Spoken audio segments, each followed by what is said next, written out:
In every generation, there are moments when the world holds its breath, uncertain whether leaders will choose dialogue or division. We are living in such a moment now.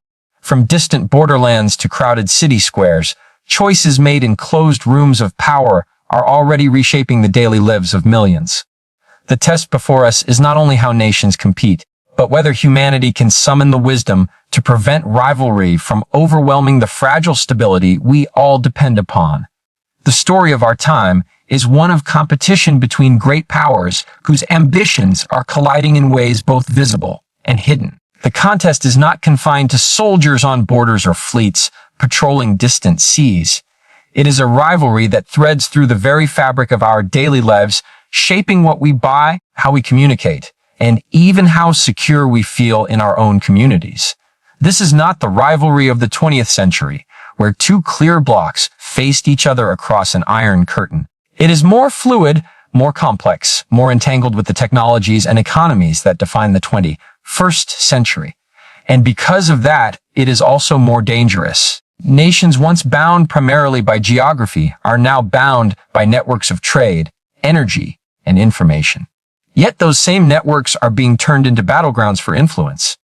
One sees this in the struggle for technological supremacy. Who builds the fastest chips? Who sets the standards for artificial intelligence? Who controls the infrastructure of digital communication? These are no longer technical questions.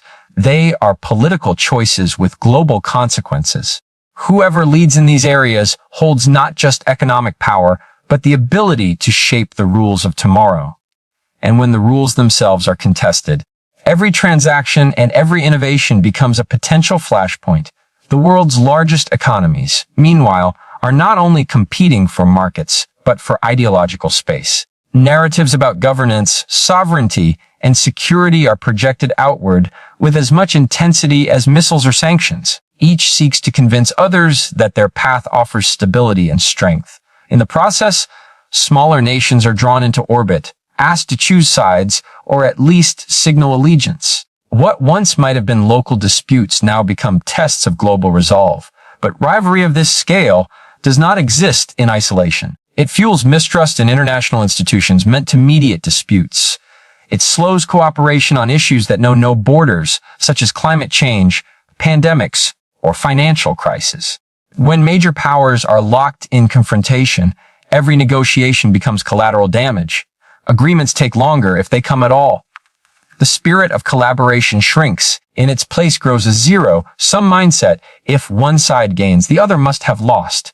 History tells us how dangerous that illusion can be. What makes this era particularly perilous is the speed at which confrontations can escalate. A trade restriction in one country can ripple across continents overnight. A cyber attack can paralyze critical infrastructure thousands of miles away within minutes. A misstep in diplomacy can spiral on social media before leaders have a chance to explain or correct. Rivalries that once unfolded over years now compress into days, even hours, leaving little time for measured reflection. And yet, it would be a mistake to see only the danger. Rivalry, when acknowledged and managed, can also push societies to innovate, to build resilience, and to rediscover the value of diplomacy. It forces leaders to weigh not just what is possible, but what is sustainable. The challenge lies in ensuring that competition remains bounded, that it does not spill unchecked into conflict that consumes lives and futures. That requires wisdom not only from those who command armies, but from those who shape markets, design technologies, and craft narratives that reach billions of people. The world cannot turn away from this contest. To ignore it is to pretend that our economies are insulated, that our security is guaranteed, that our voices do not matter. They do matter. Citizens, businesses, educators, and communities must understand that they are not bystanders but stakeholders in this rivalry. It is unfolding in the price of energy, in the apps on our phones, in the headlines that cross our screens each morning. The question is not whether the rivalry exists, but how we respond to it. With fear and suspicion, or with vigilance and determination to channel it towards stability rather than chaos. We must remind ourselves that great powers, for all their might, are still accountable to the currents of humanity. If they choose escalation, it is people who pay the price. If they choose cooperation, it is people who reap the rewards. Revelry does not absolve leaders of responsibility, it deepens it. And for the international community, the challenge is to insist on restraint, to demand dialogue, to make clear that in a world this interconnected, there can be no lasting winners in a game of permanent confrontation.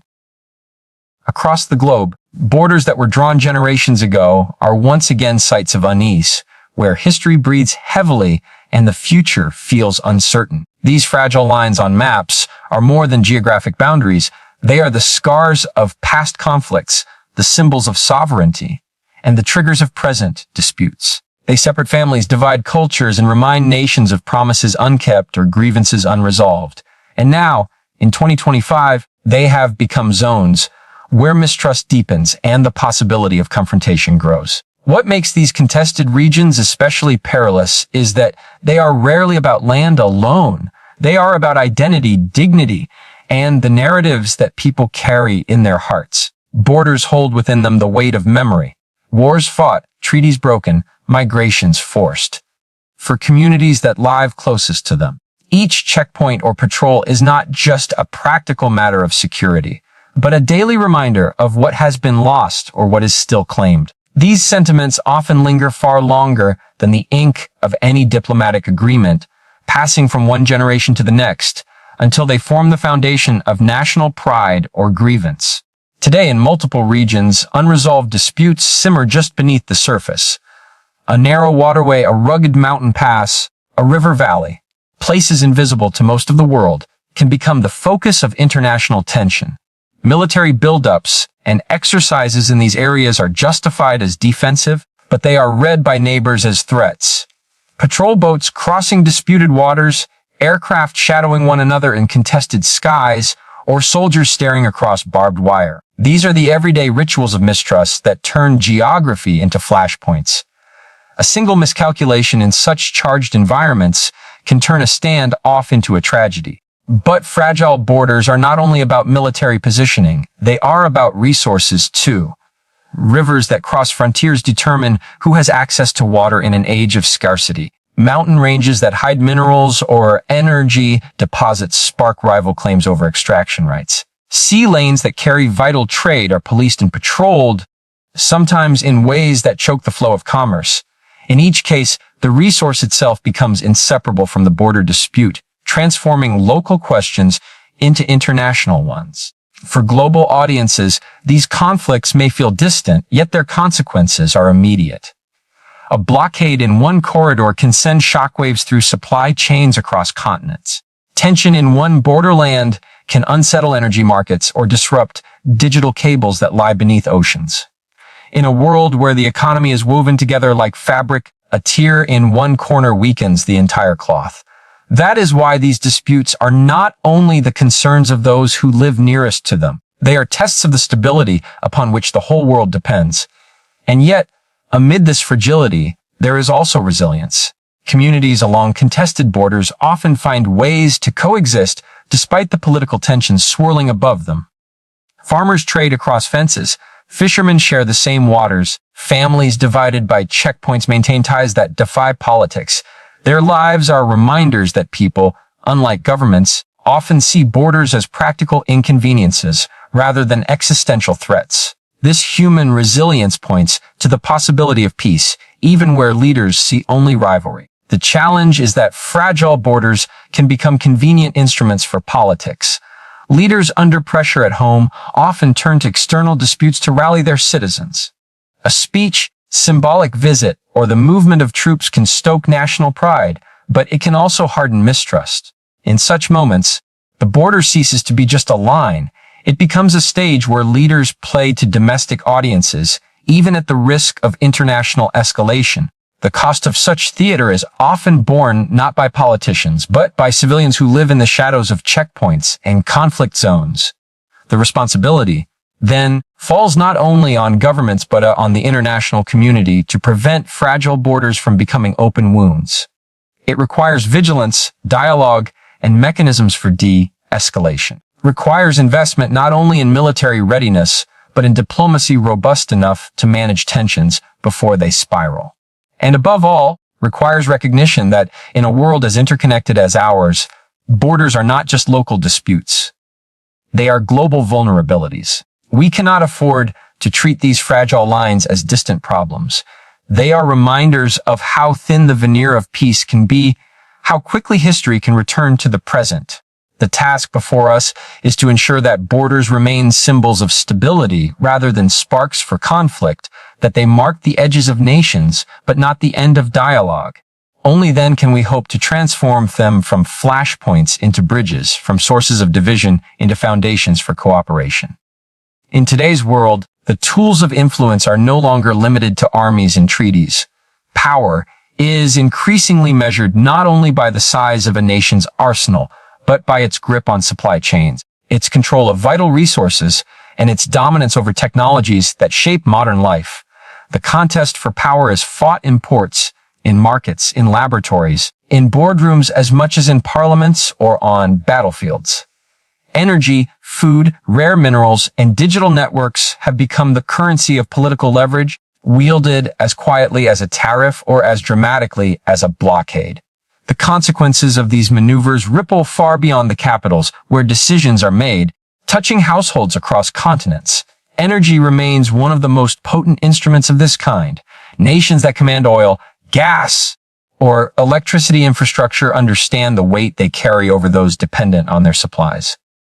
A single policy decision, closing a pipeline, cutting exports, shifting contracts, can raise prices worldwide and test the resilience of entire economies. In recent years, we have seen how sudden energy shocks can destabilize governments, spark protests, and reshape alliances. The struggle to secure stable energy flows has become not only an economic priority, but a strategic one where states seek new partnerships, diversify their supplies, and in some cases attempt to weaponize scarcity for political gain.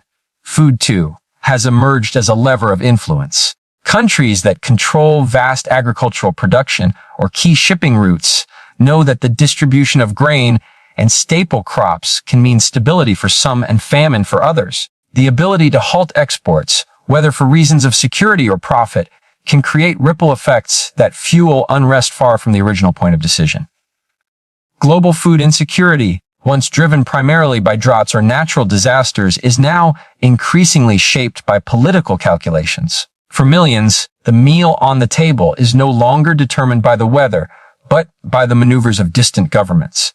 The competition extends into the hidden foundations of modern technology. Rare earth minerals, cobalt, lithium, resources critical for everything from smartphones to electric vehicles, are unevenly distributed across the globe, giving extraordinary leverage to those who control their supply. As nations race to build greener economies and more advanced technologies, access to these materials becomes as strategic as access to oil once was. Mines in remote regions suddenly acquire global significance. The routes that carry these resources become corridors of power and potential conflict. Perhaps the most pervasive arena of influence is digital, a world where economies depend on the flow of information. The control of data networks, satellites, and undersea cables has become a form of political pressure. Nations that dominate digital infrastructure can monitor, restrict, or even sever communication lines on which others depend. Beyond infrastructure lies the battle over standards and platforms. Who sets the rules for artificial intelligence? Who controls the algorithms that shape public discourse? Who secures the trust of billions of users? These are not merely technical questions. They are contests over values, freedoms, and the reach of influence in daily life. For ordinary citizens, the use of economic tools as weapons can feel abstract, yet its impact is immediate. A sudden rise in fuel prices, shortages of basic goods, inflation sparked by disrupted trade. These are not distant geopolitical debates, but lived experiences. They shape whether families can heat their homes, whether workers can commute to jobs, whether small businesses can survive. Political leverage expressed through economic means often bypasses the battlefield, but still exacts a cost measured in anxiety, hardship, and inequality. What makes this new landscape especially complex is that interdependence cuts both ways. Nations that weaponize resources or trade also risk harming themselves. A disrupted supply chain can rebound back upon its originator, destabilizing markets and economies in unexpected ways. This creates a paradox. The very interconnectedness that makes economies powerful also makes them vulnerable. In such a world, influence wielded recklessly can undermine not only rivals, but the wielder itself. Yet there is also opportunity in this interdependence. Economic power does not need to be a blunt weapon. It can be a tool for cooperation and stability. Partnerships that diversify resources, agreements that secure fair access, and innovations that reduce dependency on fragile supply chains all point toward a more resilient system. The challenge is whether leaders will choose to use economic power to coerce or to connect, to divide or to build. We stand in an era where battles may be fought with sanctions instead of soldiers, with tariffs instead of tanks, with information flows instead of artillery. But make no mistake, the stakes are as high as ever. Economic weapons of influence shape not only the fortunes of nations, but the stability of the world order itself. How these tools are used in the years ahead will determine whether globalization becomes a bridge toward cooperation or a battlefield without borders. When we speak of conflict, it is easy to focus on leaders, strategies, or the shifting balance of power. But beneath those high-level narratives lies the true cost of instability, borne not by presidents or generals, but by ordinary people. The human consequences of conflict are often quieter than the sound of weapons, yet they are louder in their permanence. Echo in empty classrooms where children should be learning, in hospital wards where medicine has run out, kitchens where parents stretch what little food they have to feed their families. It is here, in the fabric of daily life, that the deepest scars of political rivalry and confrontation are written. One of the most immediate and visible consequences is displacement. Families are uprooted, communities scattered, and entire towns left behind as people flee violence or the fear of it. For many, displacement is not a temporary hardship, but a permanent condition. Refugee camps become entire cities of their own, where a generation grows up knowing little of the land their parents once called home. The decision to leave is rarely made out of choice, but out of necessity, when staying means hunger, danger, or the loss of dignity. And yet, even in flight, safety is not guaranteed. Borders are closing, seas are perilous, and the politics of migration turn desperate people into pawns of larger struggles. Hunger and scarcity follow close behind. Conflict disrupts supply chains, shuts down farms, and blocks the movement of goods. What was once routine, buying bread, finding clean water, accessing markets becomes uncertain or impossible. In regions already strained by climate change, the combination of war and environmental stress creates a cycle of deprivation that is difficult to break. Malnutrition weakens entire communities, particularly children, leaving long-term effects on health and education that persist long after the fighting stops. The price of political disputes, therefore, is not only measured in lives lost on battlefields, but in futures stolen quietly through hunger and poverty. Health systems, too, become casualties of conflict. Hospitals are destroyed or overwhelmed, doctors and nurses flee, and medicine becomes scarce. Diseases once controlled return with force. Preventable deaths rise as vaccinations cease, maternity care vanishes, and emergencies go untreated. In many cases, the loss is not simply physical, but psychological. The trauma of war, children growing up with the sounds of gunfire, parents living with constant uncertainty, creates wounds that may never fully heal. Generations inherit not just damaged economies, but damaged spirits. Education is often the first casualty and the last to recover. Schools close because of insecurity, or they are destroyed outright. Teachers leave, textbooks become luxuries, and classrooms sit empty. For children, each year without education is a step further away from opportunities, a step deeper into cycles of poverty and instability. Conflict does not only destroy buildings, it erases hope. When millions of young people are denied the tools to build better lives, the world inherits not only a humanitarian crisis, but a security challenge as despair becomes fertile ground for radicalization. Beyond these tangible hardships lies the erosion of trust, the invisible cost of conflict. Trust between neighbors, between communities, between citizens and their governments. Once broken, Trust is among the hardest things to restore. People who once lived side by side now view each other with suspicion. Minor differences become sources of division. Political conflict, in this way, seeps into the social fabric until it reshapes how people see themselves and others. Repairing this damage is slow and requires more than rebuilding infrastructure. It requires rebuilding relationships and a sense of shared belonging. The international community often measures conflict in statistics. Numbers displaced, casualties recorded, resources lost. But the human consequences defy neat measurement. They appear in the eyes of a child who no longer dreams of the future, in the exhaustion of a mother carrying her children through unfamiliar terrain, in the silence of an elder who remembers peace, but no longer believes it can return. These are the human stories that remind us what is truly at stake when political disputes escalate.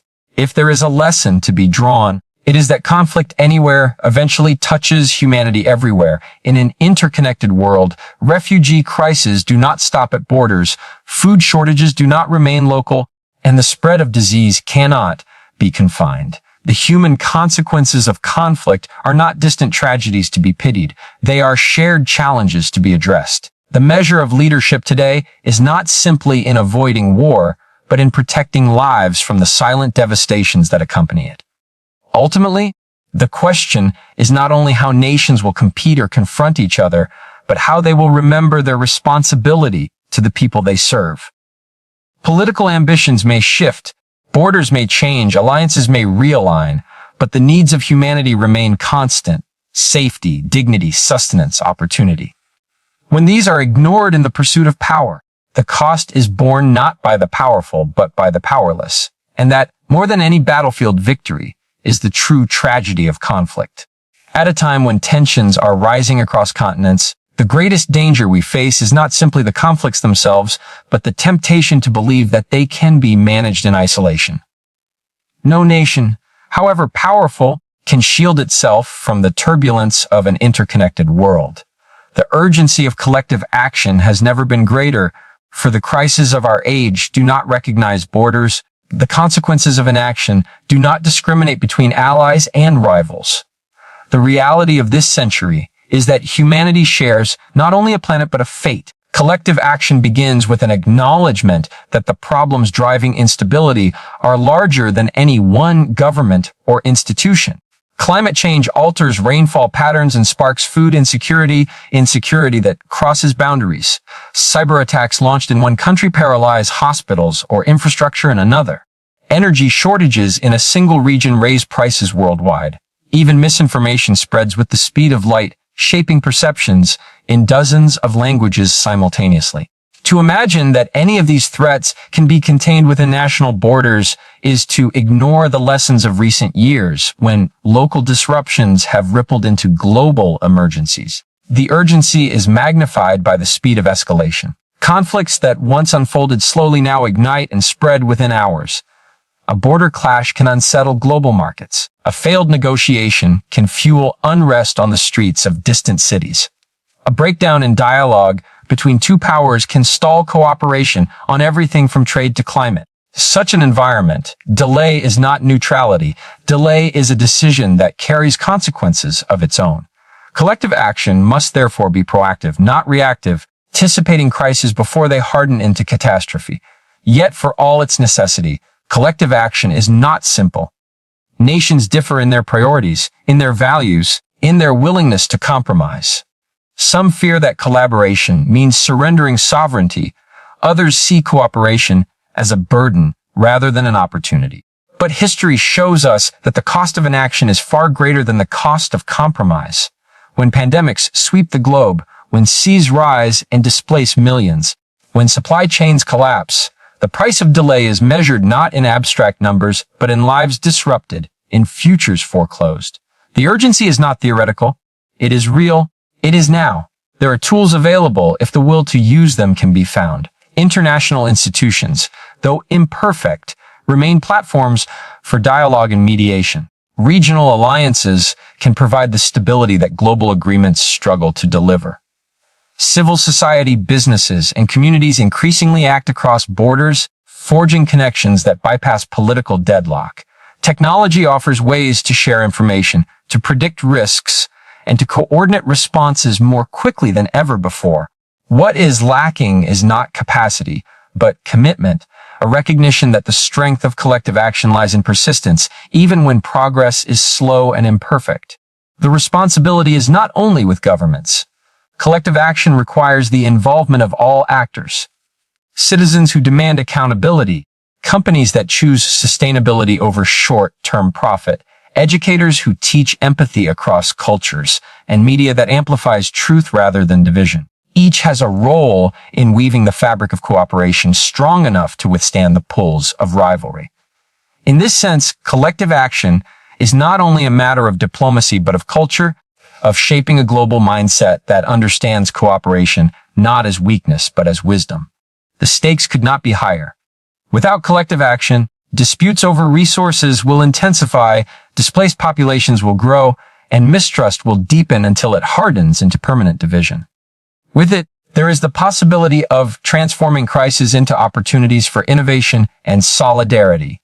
The difference between these futures lies in the choices made now, in the willingness of leaders and citizens alike to see beyond the boundaries of the immediate and embrace the responsibilities of the shared. The urgency is not only in what we face today, but in what we risk leaving to tomorrow. Future generations will inherit the consequences of our choices, whether they are oceans polluted by rivalry, skies filled with the smoke of conflict, or institutions strengthened by cooperation. The question before us is stark but simple. Will we be remembered as the generation that allowed division to define us, or as the generation that chose to act together despite our differences? In the end, the urgency of collective action is not about abstract ideals, but about survival and dignity. It is about ensuring that borders do not become battlefields, that competition does not erase compassion, and that progress is not a privilege but a shared right. The world is waiting for an answer, and time is running shorter with every passing day. The world does not wait for us to catch our breath. The rivalries are real, the borders are fragile, the tools of power are sharp, the human cost is already heavy. But history is not written by inevitability. It is written by choice. The choice to escalate or to restrain, to divide or to unite, to cling to old fears or to build new understandings. If we allow these conflicts to define us, then we inherit only a future of suspicion and scarcity. But if we rise to the urgency of this moment together, we can transform rivalry into resilience, fragility into stability, and uncertainty into hope. The question is not whether the world is watching. It is. The question is whether we will lead with courage enough to prove that humanity can be stronger than its divisions. The answer, my friends, is ours to give. Today, not tomorrow.